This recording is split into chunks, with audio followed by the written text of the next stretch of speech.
हमारी आज की कहानी एक सनसनीखेज वाक़ये पर मुश्तमिल है जिसने पूरी दुनिया को हिला कर रख दिया है। ये कहानी है ऑस्ट्रेलियन लड़की एलिजाबेथ फ्रिट्ज़ल की, जो कि 24 साल तक गुमशुदा रही और फिर 24 साल बाद ऐसी जगह से मिली जिसके बारे में सुनकर हर कोई हैरान रह जाता है और इस बारे में यकीन करना बहुत मुश्किल दिखाई देता है कि आखिर वो इस जगह पर मौजूद थी तो किसी को इल्म क्यों ना हुआ। और जानकर आप सबके भी रोंगटे खड़े हो जाएंगे। इससे पहले कि हम कहानी का आगाज करें और तफसीलात आप तक पहुंचाएं, हमारी आपसे इल्तमास है कि अगर आपने अभी तक हमारा चैनल सब्सक्राइब नहीं किया तो फौरन सब्सक्राइब कीजिए, साथ ही बेल आइकॉन पर क्लिक करें ताकि मजीद आने वाली वीडियोस जो हम वक्तन फवक्तन आपके लिए इस चैनल पर अपलोड करते हैं वो आपको वक्त पर मिलती रहे और आप उनसे मुस्तफीद होते रहें। ख़वातीन हज़रात, ये कहानी एलिजाबेथ फ्रिट्ज़ल की है, जिसको फ्रिट्ज़ल केस भी कहा जाता है। इस कहानी ने पूरी दुनिया में दहशत फैला दी। पूरी दुनिया हैरान थी कि आखिर एक लड़की गई कहाँ। एलिजाबेथ सिर्फ 18 साल की थी जब वो एक रोज अचानक किसी को कुछ इल्म ना हो सका। लापता होने के 24 साल के बाद एलिजाबेथ का पता मिली। इस जगह के बारे में किसी के वहमो गुमान में भी कुछ न था। ख़वातीन हज़रात, एलिजाबेथ 16 अप्रैल 1966 को पैदा हुई और उसके बाप का नाम जोसेफ था और उसकी माँ का नाम रोज मैरी था। एलिजाबेथ के 6 बहन भाई और भी थे। एलिजाबेथ बचपन ही से अपने बाप के गुस्से की आदत और डोमेस्टिक वायलेंस से इंतहाई तंग थी। एलिजाबेथ जब 18 साल की हुई तो उसने एक रेस्टोरेंट में काम करना शुरू कर दिया क्योंकि वो अपना घर छोड़कर आजाद रहना चाहती थी, अपने ख्वाब पूरा करना चाहती थी, इस जिंदगी से दूर भागना चाहती थी। मगर जो ही ऐसा होने लगा कि उसकी जिंदगी में बेहतरी आने वाली थी, 29 अगस्त 1984 को एक दिन वो अचानक गायब हो गई। किसी को मालूम ना हो सका कि आखिर वो कहाँ गई है। कुछ मुकामी लोगों के साथ मिलकर एलिजाबेथ के घर वालों ने उसको ढूंढना शुरू कर दिया, लेकिन चंद दिन की कोशिशों के बाद जब उसका कुछ पता ना चला तो उसके वालिदैन ने मिसिंग कंप्लेन पुलिस स्टेशन में दर्ज करवा दी कि उनकी लड़की लापता हो गई है। इब्तदाई तौर पर पुलिस ने अगवा के बाद रेप और कत्ल की डायरेक्शन में सोचना शुरू कर दिया और इस हवाले से इस मामले पर तहकीकात का आगाज कर दिया गया। अभी चंद ही रोज गुजरे थे कि एलिजाबेथ के घर पर एक लेटर आया जिसमें यह दावा किया गया था कि मैं एलिजाबेथ हूँ और मैं अपने एक दोस्त के साथ जिंदगी गुजार रही हूँ और मैं नहायत खुश हूँ, चुनाचे मुझे ढूंढने की कोशिश ना की जाए। पुलिस ने जब तहकीकात की तो मालूम हुआ कि ये हैंड राइटिंग एलिजाबेथ की ही है। इससे ये बात साबित हुई कि ये खत एलिजाबेथ ने ही लिखा था। मगर ये बात इंतहाई हैरतनाक थी क्योंकि एलिजाबेथ की किसी भी दोस्त को उसके बॉयफ्रेंड का पता नहीं था। एलिजाबेथ के बाप जोसेफ ने यह खत पुलिस के हवाले कर दिया। घर वालों के बयानात को मद्देनजर रखते हुए पुलिस इस नतीजे पर पहुंची कि एलिजाबेथ ने अपनी मर्जी के साथ ये घर छोड़ दिया है और किसी नामालूम मकाम पर अपनी मर्जी के साथ जिंदगी गुजार रही है और उसने अपनी इस नई जिंदगी का आगाज अपने बॉयफ्रेंड के साथ किया है। चुनाचे कुछ दिन के बाद इस केस को हमेशा हमेशा के लिए बंद कर दिया गया। ख़वातीन हज़रात, यहाँ पर आता है स्टोरी में ट्विस्ट। ये बात किसी के इल्म में, किसी के वहमो गुमान में भी नहीं थी कि एलिजाबेथ कहाँ है और उसके साथ क्या कुछ हो रहा है। एलिजाबेथ अपने ही घर के बेसमेंट में कैद थी, जिस बेसमेंट में दाखिल होने के 8 दरवाजे थे और हर दरवाजे की चाबी जोसेफ के पास मौजूद थी। एलिजाबेथ 24 साल अपने ही घर के बेसमेंट में कैद रही। ये एक साउंड प्रूफ कमरा था, यानी यहाँ से ना ही आवाज बाहर जा सकती थी और ना ही बाहर मौजूद जो लोग थे उनकी आवाज इस कमरे पे आ सकती थी। और एलिजाबेथ को जबरदस्ती कैद में रखने वाला कोई और नहीं बल्कि उसका अपना बाप जोसेफ था। इस 24 सालों के दौरान एलिजाबेथ के साथ उसके बाप जोसेफ ने जो सलूक किया उसको सुनकर हर नॉर्मल इंसान जो है वो हैरान रह जाता है, उसके रोंगटे खड़े हो जाते हैं। कोई भी शख्स यकीन करने के काबिल नहीं रहेगा कि उसके बाप ने उसके साथ क्या किया।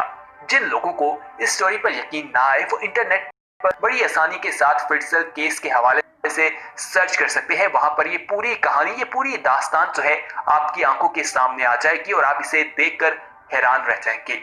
अपनी ही हकीकी बेटी के साथ उसके बाप ने यह अमल किया। कोई नॉर्मल शख्स ऐसा बिल्कुल नहीं कर सकता, बल्कि कोई दिमागी तौर पर बीमार शख्स भी ऐसा नहीं कर सकता। जोसेफ हर तीसरे दिन नीचे बेसमेंट में अपनी बेटी के पास खाना और पानी लेकर जाता शुरू शुरू में बात सिर्फ मार कुटाई तक महदूद थी, मगर आहिस्ता आहिस्ता ये सेक्सुअल अब्यूज तक पहुंच गई। इस सेक्सुअल अब्यूज के नतीजे में उस एलिजाबेथ लड़की के यहाँ 24 सालों में 7 बार प्रेग्नेंट हो चुकी थी। इसके साथ इसके बच्चे भी पैदा हुए थे, जिनमें से 3 इसके साथ बेसमेंट में ही पलते रहे, जबकि 3 को जोसेफ की बीवी और दीगर घर वालों ने मिलकर पाला। जबकि एलिजाबेथ का एक बच्चा पैदाइश के थोड़ी देर बाद ही मर गया था और ये जुल्म अजीम करने वाला उसका अपना बाप जोसेफ था। एलिजाबेथ और उसके बच्चों को बेसमेंट के अंदर कैद बना कर रखा गया। इन 24 सालों के अंदर एलिजाबेथ और उनके बच्चों को हम बाहर नहीं जाने दिया गया। उन्होंने बाहर की दुनिया नहीं देखी।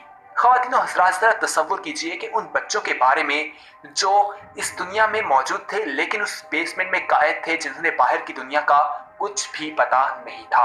उनकी सारी की सारी दुनिया वो बेसमेंट हो। जोसेफ ये घिनौना खेल अपनी ही बेटी के साथ खेल रहा था और 24 साल तक ये अमर दोहराता रहा। किसी को कुछ खबर न थी कि उसके घर के बेसमेंट में आखिर क्या फेल सरंजाम दिया जा रहा है। मगर कोई भी मुजरिम परफेक्ट नहीं होता। कोई भी मुजरिम जो है वो अपना जुर्म करके बिल्कुल बच नहीं सकता। एक ना एक दिन बुराई का जो खात्मा है वो होकर रहता है। उसका जो राज है वो सबके सामने आकर रहता है। जोसेफ का भांडा इस तरह से फूटा कि एक दिन बेसमेंट में मौजूद एलिजाबेथ और उसकी 3 बच्चियों में से एलिजाबेथ की बेटी क्रिस्टिन की तबीयत खराब हो गई और वो बेहोश होकर जमीन पर गिर गई। किसी तरीके से एलिजाबेथ ने इस बच्चे के नाजायज बाप यानी अपने ही बाप जोसेफ को इस बात पर मनवा लिया कि वो इसको लेकर हस्पताल जाएगा।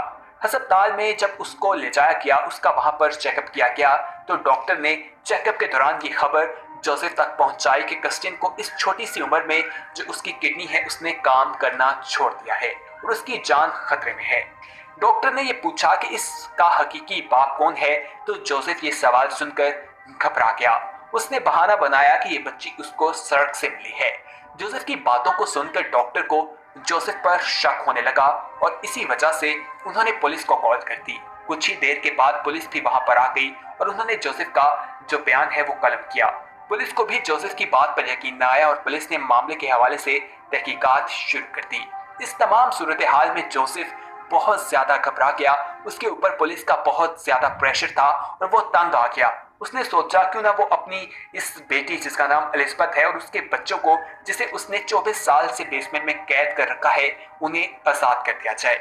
इस पर कई अरसे तक सोचने के बाद उसने सोचा कि इन्हें अब आजाद कर देना ही बेहतर है। जोसेफ ने अपनी बेटी एलिजाबेथ और उसकी बच्चियों को आजाद कर दिया। एलिजाबेथ बच्चियों समेत अस्पताल पहुंची तो वहां पर डॉक्टर ने जब उसे देखा तो उसे शक जो था वो यकीन पे बदल गया कि यहाँ पर कुछ मामला गलत है।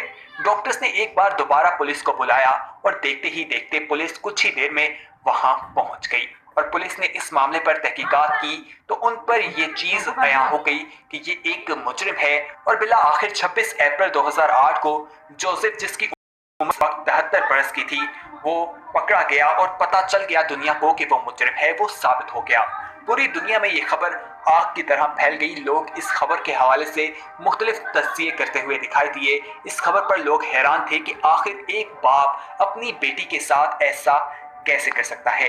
इंटरनेशनल मीडिया ने इस खबर को बहुत ज्यादा हाईलाइट किया। इस खबर का बहुत ज्यादा जो है वो प्रेशर पड़ा, जिसकी वजह से 2009 में ही इसको उम्र कैद के लिए सजा सुना दी गई और इसे जेल पर भेज दिया गया। इसे जेल में ज़हनी मरीज के जो मुजरिम हैं उनकी साथ जो जगह रखी जाती है उस जगह में रखा गया, जबकि एलिजाबेथ का इलाज करवाया गया और वो भी जाहिरी बात है कि काफ़ी अरसे तक ज्यादती का शिकार रही। एक बेसमेंट में कैद रही तो उसका दिमागी तवाज़ुन भी कुछ बेहतर नहीं था। उसका इलाज करवाया गया, जिसके बाद उसे एक जगह पर भेज दिया गया जहां वो खुशी से अपनी जिंदगी गुजार रही है।